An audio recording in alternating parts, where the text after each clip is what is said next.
Johnny To might not be one of the most well-known or revered names in the action filmmaking game, but maybe he should be. He's an important force in the Hong Kong action scene, working in the same arena as the excellent bullet operas of John Woo, but with a style all his own. His career has had some ups and downs, and Fulltime Killer was a part of what many considered to be a lull in his career. He had a few films in a row that underperformed, and Fulltime Killer was right in the middle of that slump. Despite some star power in the form of Andy Lau and even being picked as the country's submission to the Oscars that year, Fulltime Killer was a financial disappointment. The reviews have been mixed, and at least in the US, the film has an extremely low profile.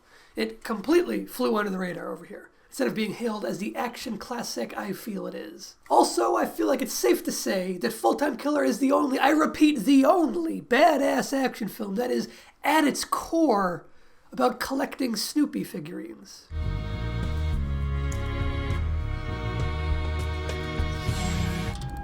Too bad there's only one missing.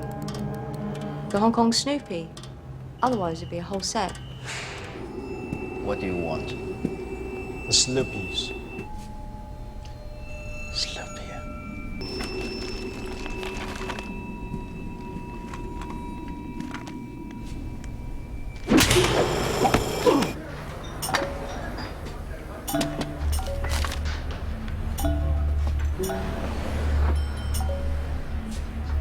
これは俺からの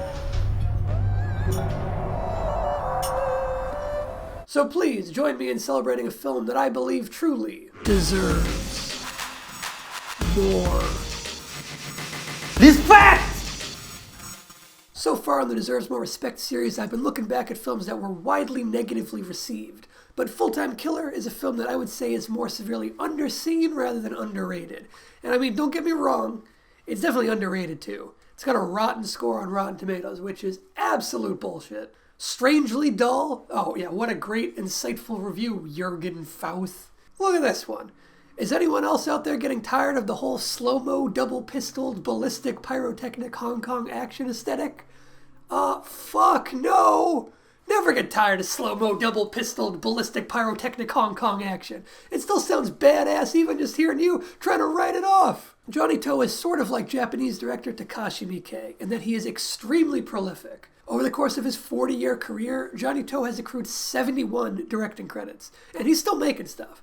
And yes, your math is correct. 71 is in fact more than 40. That's why I bring up Takashi Miike specifically. There aren't many filmmakers who consistently put out more than one movie a year. Hell, the same year that he put out Fulltime Killer, he released 3 other feature films. That's 4 total. One was a fantasy, one was a rom-com, one was a mystery, and one was this badass motherfucking action extravaganza, Fulltime Killer, which he shared the directing duties of with Wai Ka-fai. This isn't his most well-known film, and it definitely is not his most successful, and it isn't even his most popular amongst hardcore Johnny To fans, but it is my favorite. Admittedly, I have not seen all 71 of his movies. There's only so many hours in a day, you feel me? Showtime!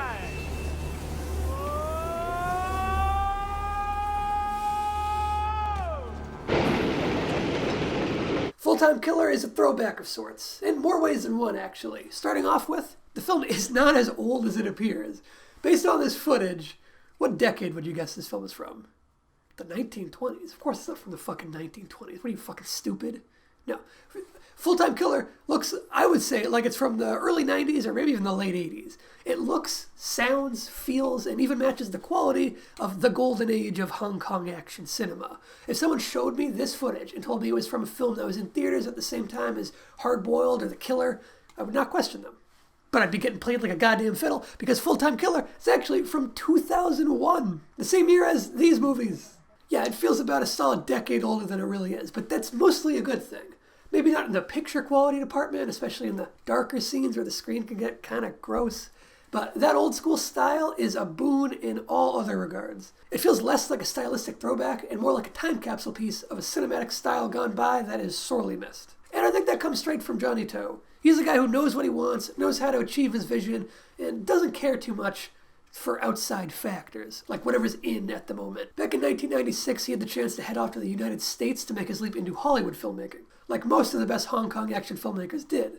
But Johnny To said, no, He was like, shit, man, I'm having a good time over here doing what I want to do. Why would I drop everything I got going on, try to jam myself into a different system that functions completely differently, by different rules and different procedures? Jumping to Hollywood might have meant bigger budgets, but it also meant a lot of other things that did not interest him in the slightest. So he turned it down, and he never regretted it. And I think that, in and of itself, is pretty badass. He even said in an interview, it's not the goal of Fulltime Killer to bring us to Hollywood. So, good job. Not goal, not accomplished. Because Fulltime Killer did not land well with American audiences. It landed like this review that simply says, more like full-time filler, am I right? No, you're not right. Okay, nice pun, but it's not true. There is no fucking filler in this movie. It is jam-packed with action set piece after action set piece. Your pun's gotta be truthful, man. Fulltime Killer has a plot that is geared toward delivering a high volume of action sequences. A man known simply as O is the top assassin in the game. He's methodical, efficient, careful, brooding, and reserved. A cold-blooded, emotionless killer who is so secretive that he doesn't even live in his own apartment. Instead, he moves into a hovel across the street and watches his apartment through a telescope every night. He goes over every once in a while to make a mess so that it looks like someone lives there, so his maid can clean it up, He even has faxes sent to his fake apartment and then reads them through a telescope when the maid pins them up on a corkboard. The guy is careful. But then in comes Andy Lau as Talk. He's the polar opposite of O when it comes to personality, but just as, or maybe even more deadly. Talk is showy and big. He's messy and fun and attention-grabbing and reckless. Even when he executes a target with poison, he still shotguns 3 other dudes in broad daylight first and twirls around in the middle of the street like he's having the time of his life.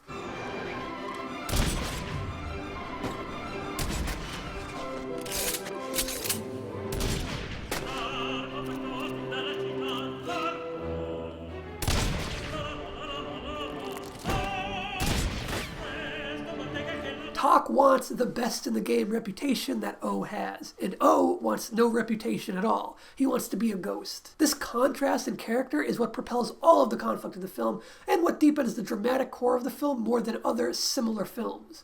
The competing hitman angle is a story concept that has been used in countless narratives, but Fulltime Killer executes this familiar story better than many others. The film is actually based on a novel, but I don't think you would ever guess that just by watching anything from the first 2 acts. It's not exactly literary, if you catch my drift. The action is the big draw, and my god, is it good.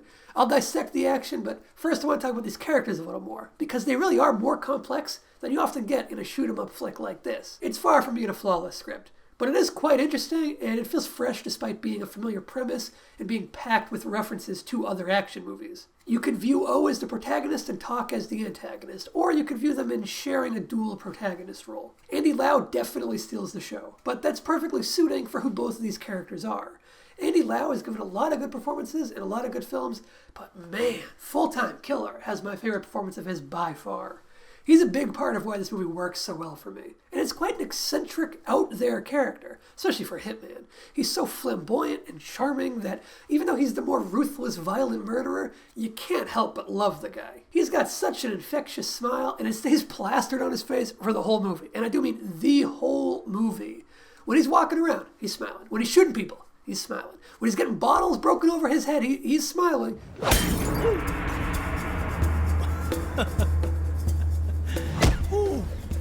No one has heard of it.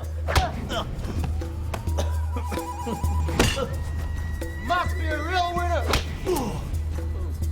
Good. Come on. Even when he's wearing a Bill Clinton mask, he's smiling underneath it. Andy Lau actually said that he found it challenging to constantly smile throughout the film. It made it harder to give his performance, but I really do think it paid off. It adds so much to the character's personality and charisma, and it makes him feel extremely distinctive in the canon of action movie assassins. He also had to learn Japanese for the role, which he said was a lot harder than he expected, but it was actually Lau's idea to adapt the novel in the first place, and he was one who approached Johnny To to get it made. At one point, his character is sitting in a theater and he compares a movie trailer to your life flashing before your eyes before you die. It's a highlight reel of the most exciting bits. It's kind of profound in a way, and it's also deeply revealing about how this guy approaches life. Everything should be big and fast and exciting. It's an interesting character. I've never seen an assassin with epilepsy before.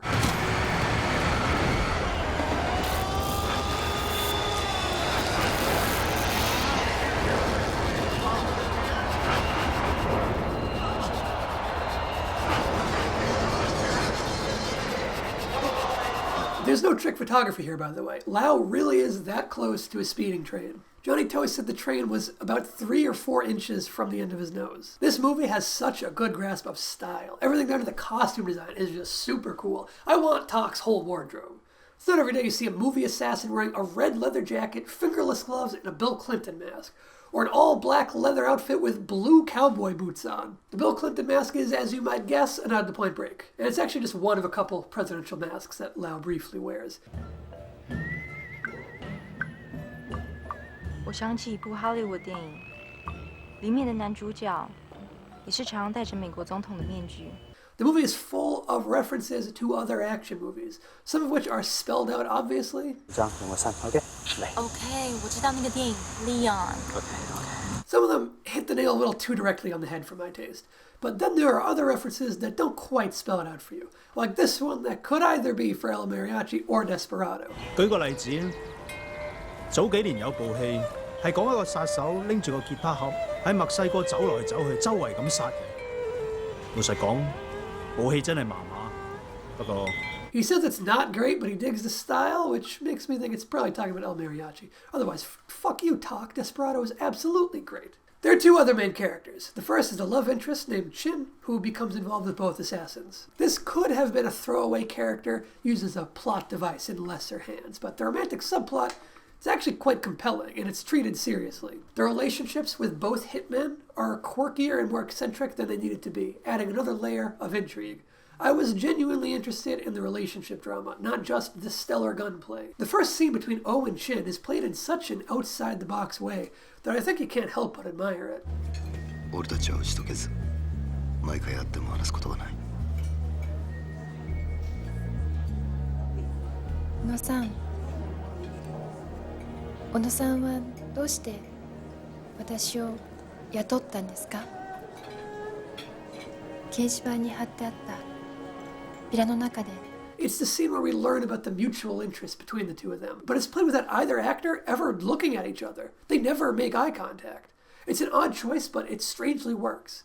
The performances are subtle and strong enough to convey these complex emotions that would be simply shrugged off in most action films. The 4th and final lead is a cop played by Simon Yam, who is definitely the least interesting of the bunch, but his character does take a weird turn in the 3rd act that makes him more interesting, where he essentially becomes the protagonist and like an unreliable narrator, as some odd meta-narrative elements come into play.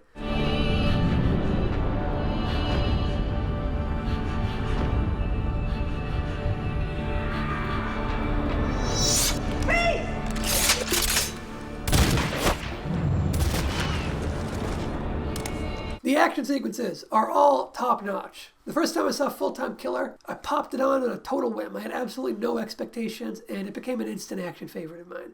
The choreography and performances in the action scenes are, of course, great, but what really makes them stand out are the editing and camera work.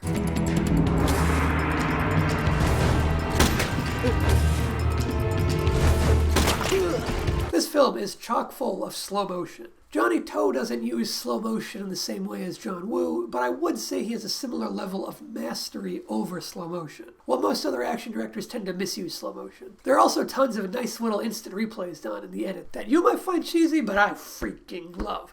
They just work for me, man. They push my action lover buttons. The camera work is, to put it lightly, fucking nuts, man. It's wild. Johnny To's camera is constantly in motion, and that motion is frequently fast, sweeping, and bombastic. A disproportionate number of shots in Full-Time Killer are crazy crane shots, swift dolly shots, or frenetic handheld shots. You won't be finding a ton of locked-off shots in Full-Time Killer. I don't know if Johnny To even owns a tripod. The cinematography is appropriately over the top and showy to match both the personality of Andy Lau's character and the exaggerated reality of the film. The whole movie is over the top, and that goes double for the action. This movie does not take place in the real world. It takes place in a world that looks like ours, but that operates under different rules. Rules that say a man can walk down a public street, pull a shotgun out of his back pocket, gun down a bunch of people, even pull his mask off, and somehow not even come close to being caught. I mean, the guy even walks right back to the cafe he was just in after murdering these people. It does not make sense if you're applying real-world logic, so don't do that. This movie is over the top in the absolute best ways.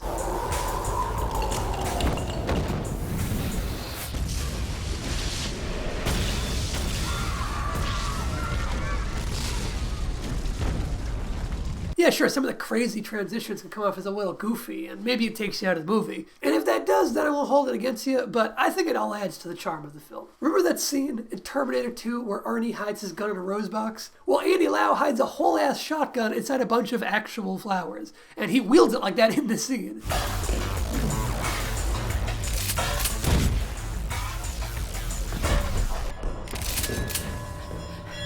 Many people agree that the street shootout following the bank heist in Heat is one of, if not the best shootout of all time. Well, there are two things that Full-Time Killer has in common with that Heat shootout that most other action films don't succeed at or even attempt. In Full-Time Killer, the majority of the shootouts are set right out in the open, in public, in broad daylight, with pedestrians caught in the crossfire and fleeing in terror. There's something more exciting about a shootout on a crowded street versus the more commonly said shootouts inside of warehouses and factories, where there's a greater sense of control and less sense of panic and chaos. The screaming extras really do add a lot, especially with extras as believably real as these.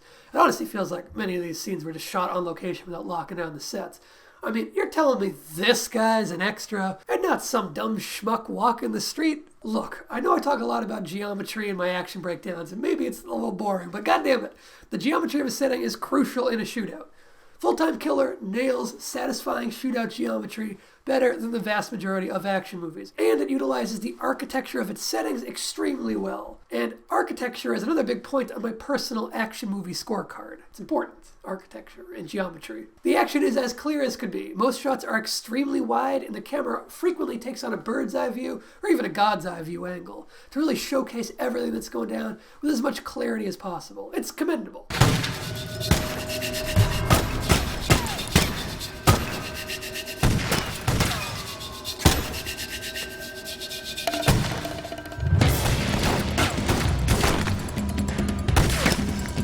That Full-Time Killer doesn't reference, but that I was reminded of throughout, is Face Off. If you're a fan of Face Off, I think it's a safe bet that you'll love Full-Time Killer. They're about the same level of over the top. Full-Time Killer is a great time. I mean, where else are you going to see a guy descend from a 3-story balcony by hanging upside down off the railing and flipping down to the next level? He really did that all in one take, by the way. Badass. Check out Full-Time Killer. It gets my stamp of approval, and I say it deserves more respect. Check out my other Deserves More Respect videos. The playlist is right on the screen here and in the description. And be sure to subscribe while you're here. But don't you dare touch that notification bell. That's off limits. So don't even fucking think about it, Palooka. Just back off. Okay? Okay. Okay? Okay. Bye.